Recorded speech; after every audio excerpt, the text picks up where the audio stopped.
Hello viewers, আসসালামু আলাইকুম। আজকে নিয়ে এসেছি আপনাদের জন্য কিভাবে একটা রাউটার পাসওয়ার্ড পরিবর্তন করতে হয় যারা আপনারা ওয়াইফাই ইউজ করেন। অনেকে আমাদের আইএসপি তে ফোন দেয় বা আমার রাউটার পাসওয়ার্ডটা চেঞ্জ করে দেন, কিন্তু আপনার হাতের মধ্যে চাইলে আপনি আপনার রাউটার পাসওয়ার্ডটা চেঞ্জ করতে পারেন। তো এটা একটা ইজিলি বিষয়। আমরা এখন দেখাবো কিভাবে রাউটার পাসওয়ার্ড চেঞ্জ করতে হয়। তো প্রথমে আপনার ফোনের যে কোনো একটা ব্রাউজারে যাবেন। আমি কোন ব্রাউজারে যাচ্ছি, সেখানে গিয়ে আমরা নতুন একটা ট্যাব নিব। তো একটা জিনিস আমরা মনে রাখবো যে আমরা অনেক কোম্পানির রাউটার ইউজ করি। কেউ ঠান্ডা, কেউ টিপি লিঙ্ক, কেউ মার্কোসিস, এরকম অনেক রাউটার আছে। আহ, অনেক রাউটারে অনেক আইপি থাকে, যেমন ঠান্ডা বা টিপি লিঙ্কের অনেক সময় সেম থাকে। আমার এটা মার্কোসিস, তো এজন্য আমি যে আইপি অ্যাড্রেসটা দিব 192.168.1.1, এটা হচ্ছে মার্কোসিসের বা কিউডি, এগুলো একরকম। তো এর আইপি অ্যাড্রেস চলে এরকম 1.1। আর ঠান্ডা এবং টিপি লিঙ্ক এগুলা 1.1 এর জায়গায় শুধু 0.1 হবে, বাকিগুলো ঠিক থাকবে।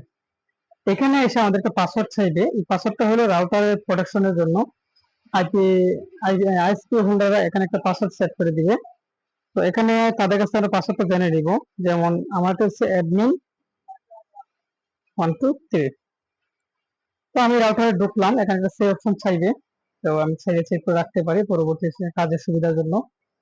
তো আমার রাউটারে অলরেডি 5টা ফোন কানেক্ট আছে, 5টা মোবাইল চলতেছে এবং দুইটার আমি অলরেডি ব্লক করে রাখছি।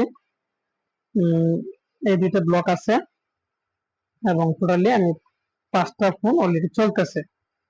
তো এখানে অনেকগুলো সেটিং আছে।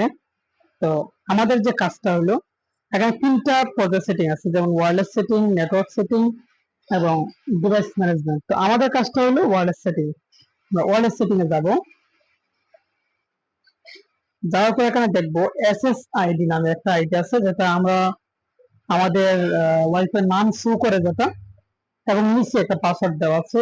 এই পাসওয়ার্ডটা আমরা চেঞ্জ করলেই আমাদের রাউটারের পাসওয়ার্ড চেঞ্জ হয়ে যাবে।